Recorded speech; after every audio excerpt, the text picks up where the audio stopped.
ایک بار پھر سے پروگرام میں ہم آپ کو خوش آمدید کہیں گے۔ ہارون صاحب، آیا صوفیہ کی دوبارہ سے مسجد کے طور پہ بحالی کو بڑا سراہا گیا، بڑی پذیرائی ملی، مسلمانوں کے جو دلی جذبات تھے وہ پورے ہوئے، خواہشات پوری ہوئی۔ اب کہا جا رہا ہے کہ اگلی منزل انشاءاللہ تعالی مسجد اقصیٰ ہے۔ پاکستان اس صف میں کہاں کھڑا آپ کو نظر آ رہا ہے؟ دیکھیے،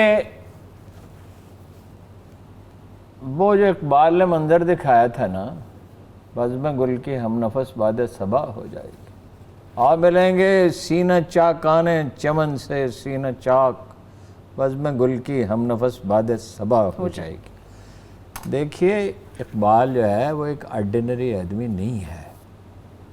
جب اس نے کہا ہمالہ کے چشمے ابلنے لگے، گراں خواب چینی سنبھلنے لگے، تو شنگھائی شہر پہ 4 حکومتیں تھیں صرف ایک شہر میں۔ چین غلام تھا، چینیوں کی اپنی حکومت نہیں تھی۔ ڈاکٹر سن یات سن ابھر رہا تھا، اچھا لیڈر تھا، لیکن افیون کھاتے تھے۔ افغانستان کے بارے میں اقبال نے کہا نا کہ آسیہ یک پیکر آب و گلس دریں پیکر افغان دریں پیکر دلس در فساد او فساد آسیہ در کشاد او کشاد آسیہ، کہ افغانستان جو ہے وہ ایشیا کا دل ہے، اس میں فساد ہوگا تو سارے ایشیا میں فساد ہوگا، اس میں امن ہوگا تو سارے ایشیا میں ہوگا۔ کیسی اس کی بات صحیح ہوگی؟ اور پھر اس نے ایک اور تبصرہ کیا تھا افغانستان کے بارے میں، کوہستان کی 1000 پارہ مسلمانی، کہ ان کو اگر خطرہ ہے تو اس سے ہے۔ اور اس نے یہ کہا کہ ہر بحران سے ان کی سخت جانی انہیں نکال لے جائے گی۔ ایسی نظر تھی، ایسی نظر کسی کو عطا ہوئی نہیں ہے۔ ہوئی نہیں۔ ایسا آدمی جو ہے صدیوں کے بعد کہیں جا کے پیدا ہوتا ہے۔ تو اس کا ایک شعر ہے، میں اتنی اچھی اب ظاہر ہے یادداشت نہیں ہے، میں نے نوٹ کیا دوپہر میں۔ وہ کہتا ہے عطا مومن کو پھر درگاہ اقصی ہونے والا ہے، شکو ہے ترکمانی ذہن ہندی نطق عرابی۔ اب میں نے سارا دن اس پہ آج غور کیا۔ اچھا، شکو ہے ترکمانی تو ہے، ہمارے سامنے ہے، اردوان ہے اور ترکی ہے، ترکی ہے، اور کیا، اور نطق عرابی بھی وہی ہے۔ عرب تو گئے، رسول اللہ نے کہا ویل للعرب، بربادی ہے عربوں کے لیے، یعنی یہ جو زمانہ فتنوں کا آئے گا، عرب تو اپنی جبلتوں کی طرف لوٹ گئے۔ ذہن ہندی کہاں ہے؟ مسلم بر صغیر کا وہ ذہین آدمی کہاں ہے جو اقبال کا وارث ہو، جو مشرق اور مغرب کی تہذیبوں کو سمجھتا ہو، مشرق و مغرب کو، اور رہنمائی؟ وہ یہاں کوئی نہیں ہے، فی الحال نہیں ہے، لیکن یہ آئے گا کہ اقبال یہ سوچتے ہوئے اس دنیا سے چلے گئے، دیگر دان آئے راز آیت کہ نہ آیت، نسیم از حجاز آیت کہ نہ آیت، پتہ ہی نہیں دوسرا دان آئے راز آئے گا کہ نہیں آئے گا۔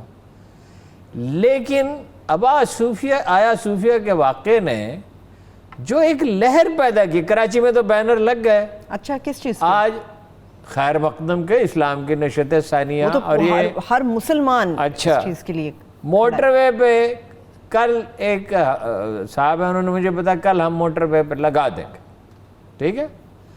یعنی یہ انڈیویجولز کر رہے ہیں، یہ کوئی تنظیم نہیں کر رہی، یہ کوئی پارٹی نہیں کر رہی۔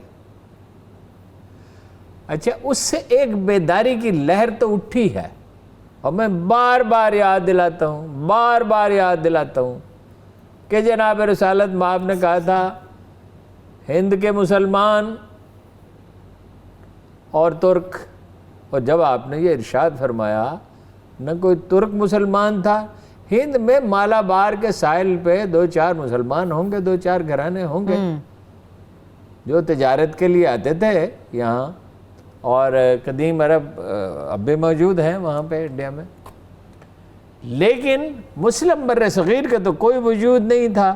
وہ تو کب راجہ دائر والا واقعہ ہوا، اور وہ 250 سال تک سندھ میں حکومتیں بنتی بگڑتی رہی، کبھی عربوں کی بن جاتی تھی، کبھی ختم ہو جاتی تھی۔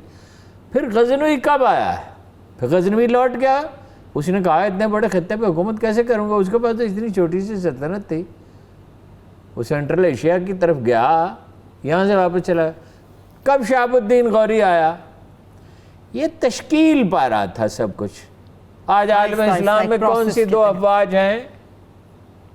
کون سی دو فوجیں ہیں عالم اسلام میں؟ صرف دو فوجیں ہیں، ایک ترکوں کی ہے اور ایک پاکستانی فوج ہے۔ یہ پاکستانی فوج پہ جب لوگ نکتہ چینی کرتے ہیں نا، یہ کہتے ہیں کہ ہاؤسنگ سوسائٹیاں بنا رہے ہیں، یہ بینک کھول رہے ہیں، یہ آپ نے دیکھا یہ جو یوٹیلیٹی سٹور والوں کو کتنے پیسے ہمیں دینے پڑتے ہیں؟ آپ کو پتہ ہے ایسا پیرلل نظام فوج کا ہے، ان کی دکانیں آپ کے علم میں جی ہیں، بالکل میرے علم میں ہے یہ۔ انہیں تو کوئی پیسے نہیں دینے پڑتے، اور جو انہوں نے اتنے ادارے بنائے ہیں ڈیفنس کے، تو اس میں 90% جابس سولینس کی ہیں، اور ان کے ہاسپٹل بہتر ہیں، اور جو پیسہ کماتے ہیں وہ ویلفیئر پہ جاتا ہے نا۔ ریٹائرڈ فوجیوں کو ملازمتیں ضرور ملتی ہیں، 10% سے زیادہ نہیں ہیں، 90% سیولینز کے پاس۔ اور یہ تھانوں میں لوگ پٹتے ہیں اور رشوتیں دیتے ہیں اور پٹواریوں کو رشوتیں دیتے ہیں اور سیاستدان کھاتے پہ، تو اس کو فوج سے کیا تعلق ہے؟ یہی ایک فوج ہے جو لڑ سکتی ہے، لڑ سکتی ہے، ٹھیک اتنا ہے، دم ہے۔ خاص طور پہ جو چھوٹا افسر ہے اس کا، درمیانے درجے کا افسر ہے، اور سولجر افسروں کا تناسب شہادت کا دنیا میں سب سے زیادہ۔ اور دوسری فوج کون سی ہے؟ ترکی کی، ترکی فوج جو مصطفیٰ کمال اتاتürk کی قیادت میں جنگ لڑی۔ کل میں نے سرسری ذکر کیا تھا، آسٹریلیا کے 1,00,000 فوجی مر گئے، آسٹریلیا کے 1,00,000 فوجی۔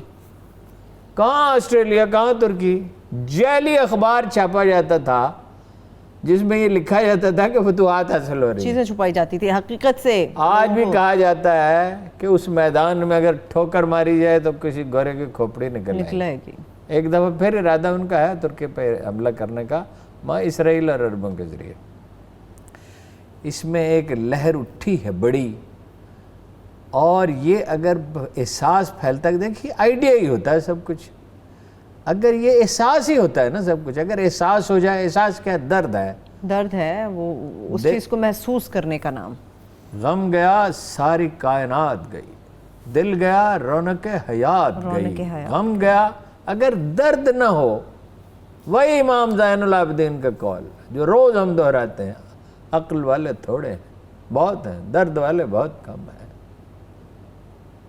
کیا تعجب ہے کہ خالی رہ گیا تیرا یاغ، اقبال نے کہا تھا۔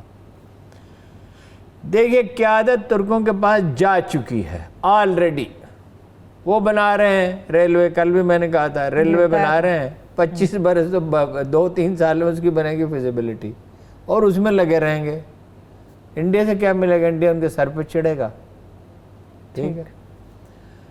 تو یہ انڈونیشیا میں جائیں آپ، آج کوئی سروے ہونا چاہیے انٹرنیشنل، انڈونیشیا میں جائیں، آج آپ پاکستانی سے پوچھیں، اردوان پاکستان میں عمران خان سے زیادہ پاپولر ہے، نواز شریف سے زیادہ پاپولر ہے، کوئی شک نہیں۔ اور بلاول بیچارہ تو کیا بیچتا ہے، وہ اپنے نانا کا نام بیچتا ہے، بیچتا ہے۔ اقبال نے کہا تھا بیچتا ہے ہاشمی ناموس دین مصطفیٰ، خاک و خوں میں لوٹتا ہے ترکمان سخت کوش، بیچتا ہے ہاشمی ناموس دین مصطفیٰ۔